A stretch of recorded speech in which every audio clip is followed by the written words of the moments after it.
Hi there, George Stewart here. I serve as the Development Director for Charis, which means I help raise the funds needed to sustain and grow our ministry.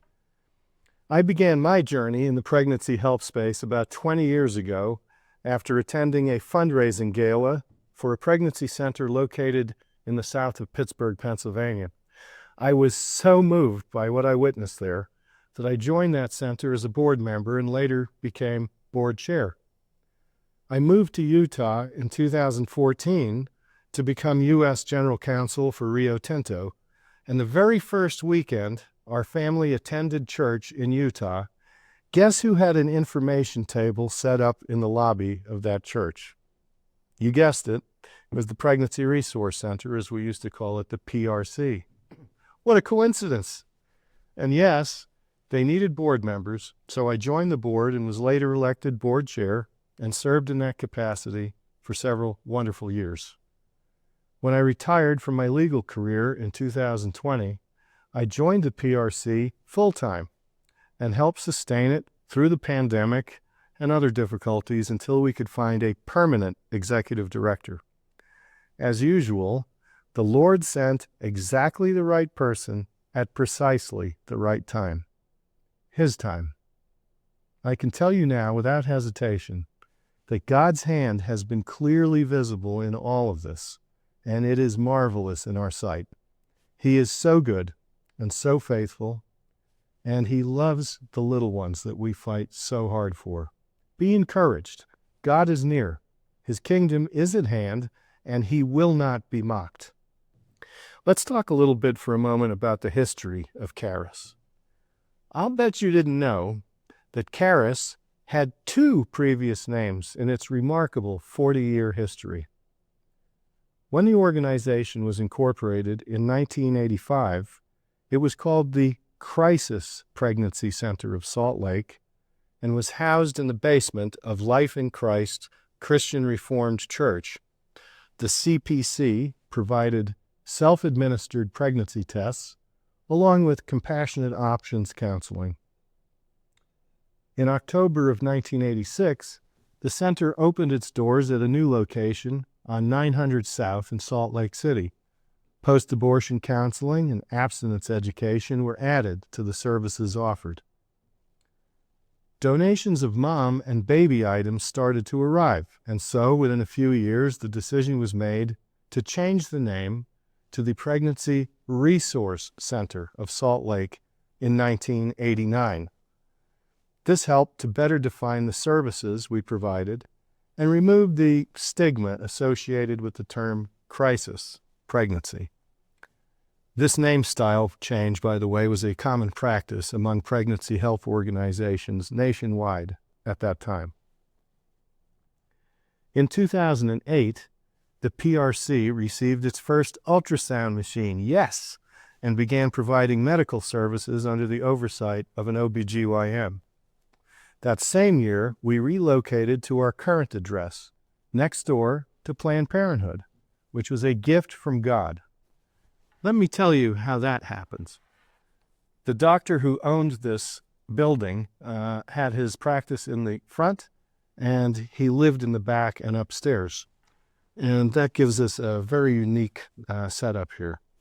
But in any event, he knew about the PRC through church. What he didn't know was at that very time that he was going to Colvin, they were about to lose their lease. They had 30 days to vacate. They didn't know what to do, but they'd been praying on it. And 2 days later, he called out of the blue, again, not knowing about the lease, and said, "Hey, I'm retiring down to St. George.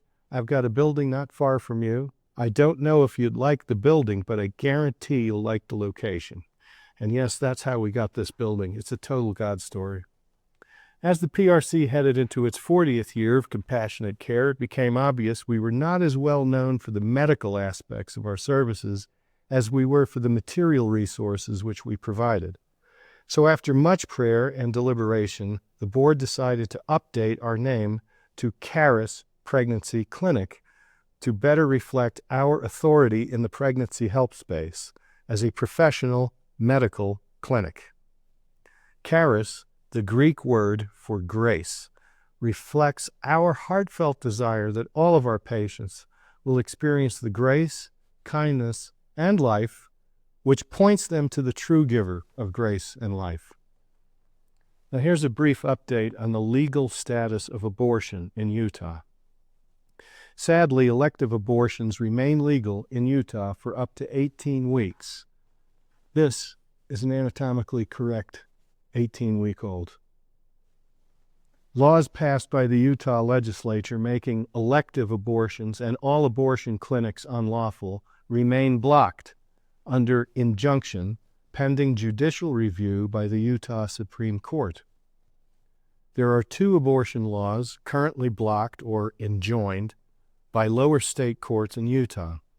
The first is Senate Bill, or SB 174, the so-called Trigger Law, which was passed in 2020 and designed to be triggered if Roe v. Wade were ever reversed by the U.S. Supreme Court. This law made all elective abortions in Utah unlawful. It has been barred from taking place since 2022 in the aftermath of the U.S. Supreme Court's Dobbs decision. We're currently still waiting for the Utah Supreme Court to rule on the injunction blocking this law. Here in Utah, more than 15,000 innocent lives have been lost since June 2022, while we continue to wait. The second Utah law enjoined by lower courts is HB 467, the so-called abortion clinic ban, passed in 23. This would have made all abortion clinics unlawful. Abortions permitted under exceptions, such as in cases of rape, incest, or medical emergency, would have had to been performed in a hospital. The law remains under injunction but has not been appealed to the Utah Supreme Court. Why? Because later amendments the legislature made to this law. Those amendments became HB, or House Bill 560. HB 560 repeals key aspects of the clinic ban from 2023 that are currently in litigation and blocked by state courts from going into effect. It does not repeal all aspects of the clinic ban, just the elements enjoined by the courts. For example, the bill retains the clinic ban's 18-week ceiling on abortions due to rape. It also keeps the language concerning abortion exceptions for medical emergencies and fetal anomalies. This law is also blocked by lower state courts from going into effect. The bottom line is this: for so long as these erroneous lower court injunctions remain in place, unaddressed by our Supreme Court justices, abortion remains legal in Utah up to 18 weeks, and thousands of innocent unborn children will continue to perish unjustly. And that is a sobering thought, isn't it? I hope this information has been helpful, and I wish you God's blessings in the important kingdom work that you're considering for this remarkable ministry. I promise it will be the very best thing you have ever done. Be encouraged. The Lord will sustain you in your work. With Charis, He will uphold you and strengthen you.